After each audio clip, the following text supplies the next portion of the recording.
And a big thanks to, can you hear me okay? Great.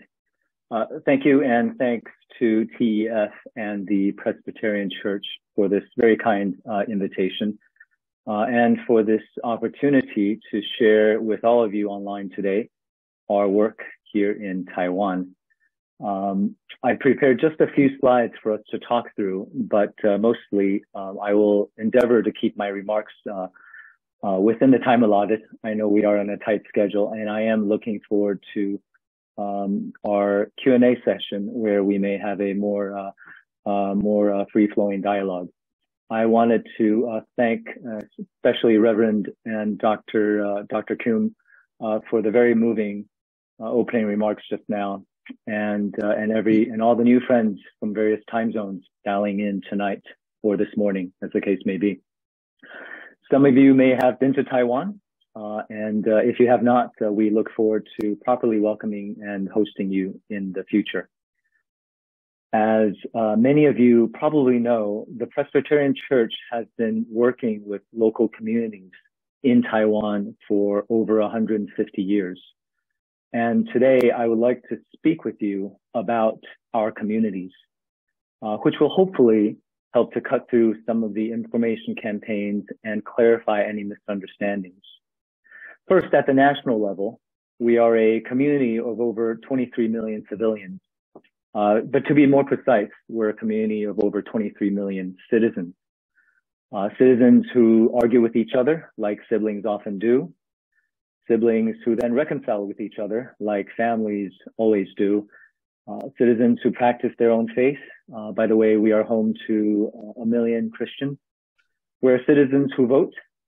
Citizens who through direct action have brought about changes in our society and shaped what Taiwan is today and who we are. Our labor rights, our civil liberties, our democracy, our protection of the most vulnerable amongst us. These progress all came about because we are a community of engaged citizens. This may sound familiar to many of you, but that is probably not because you follow developments in Taiwan, but because it reminds you of your own communities. And you would be right. There are similarities and universal truths about what makes up a community and what holds a community together. And yet each community develops differently and is special in its own way. One of the ways that Taiwan is unique to the rest of the world, at least, especially lately, is that we are a country that's caught in the crosshairs, a target of the Chinese government, who believes that we don't have a fundamental right to exist as a community. But we are much more than what an autocratic government is doing to us, and honestly have been doing to us for a long time. We are among the most liberal democracies in Asia, and that says a lot considering that we held our first free presidential election not even 30 years ago, after a century of colonial rule and martial law. When you look past the international headlines, you'll find a country that is diverse, that is vibrant, one that is just as noisy and rambunctious as the next democracy. You'll find a nation of people simply striving for a better life, not just for themselves, not just for their families, but for those less fortunate. Nearly a quarter of our population have volunteered their time to improve their communities in one way or another. As Nancy mentioned earlier, Ford Alliance is an NGO. We're a 3-year-old organization, and we were founded in 2020 to empower citizens to give back to their communities by voting, by volunteering, and by training. You can imagine what voting means. You can probably also guess what volunteering entails. But what about training?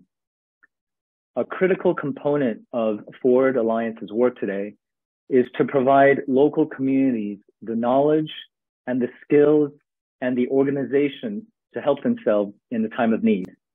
And one way that we empower citizens to serve their communities is by training civilian responders. Why is this important? Well, first, because Taiwan has a lot of earthquakes. We sit on 36 active faults at last count. The previous magnitude 7.4 earthquake took the lives of over 2,000 people and injured 11,000 more. We also see our share of typhoons. On top of these natural threats, we face a neighboring regime that is using its military against us with increasing frequency. So what Forward Alliance is doing in the face of all these threats is to build a volunteer corps that can mobilize in case of a disaster, whether it's natural or man-made. Our volunteers are being trained in emergency response, including emergency field medical care, light search and rescue, communications, navigation, and all the essentials in sheltering. Our training and methods are informed by curriculum, including FEMA from the US, FEMA CERT program, the latest trends in austere medical care, as well as many civilian-focused emergency response programs around the world. Over the past year, we've trained around 5,000 civilians, and we continue to train more people every week. This work is important because it enhances Taiwan's resilience. As long as the Beijing government remains in power, Taiwan will have to prepare against the military invasion, however low the likelihood. And with the military balance that it continues to shift in China's favor, we're finding that we must invest in our defense to strengthen our security cooperation with the international community, and we have to prepare our population against adversity. The truth is, the better prepared we are as a society, the more credible our defense, and the more likely we can deter war and preserve peace. We are preparing for the worst case scenario that the government does not or cannot show up in time. We need to enable action teams in local communities to take initiative independently. And that relies on building relationships with professional responders on a regular basis. We're often asked, isn't the government responsible for what you're doing? Aren't there firefighters and paramedics whose job, whose professional expertise is to do what we're teaching civilians to do? Well, the truth is we only have 16,000 firefighters nationally across a population of over 23 million. So that's one firefighter for every 1,500 civilians.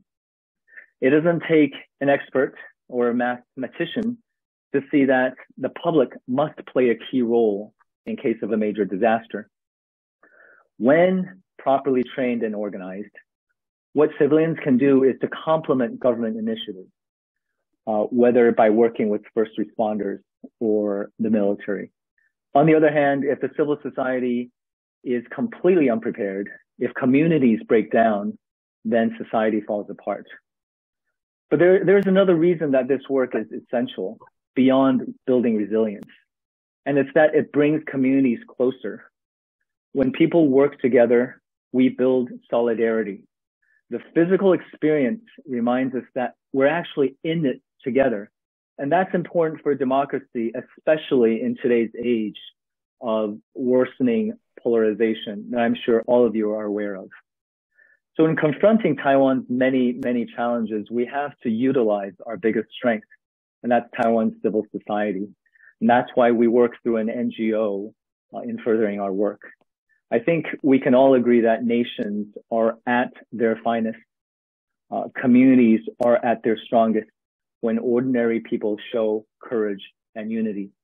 And that's why our community teams don't just train, even though that's a big part of what we do.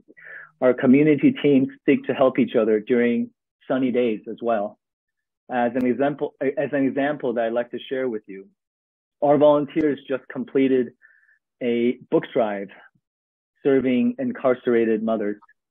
And through this book drive, donated over 1,000 children's books to detention centers around the country.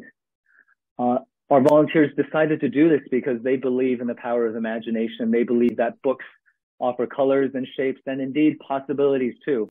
They saw a need and a corner in the part of our community that was not met.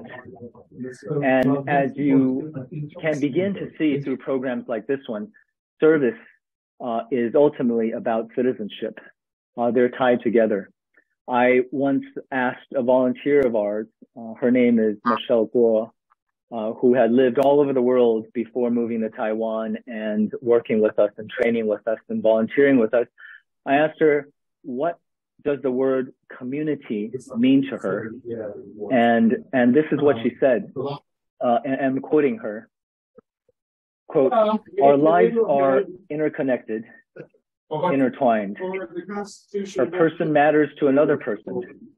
Community means living with a curiosity and openness about others, especially those with different life paths or who struggle in ways that go unseen. To her, community means helping others who have less and letting this be your source of self-respect," end quote.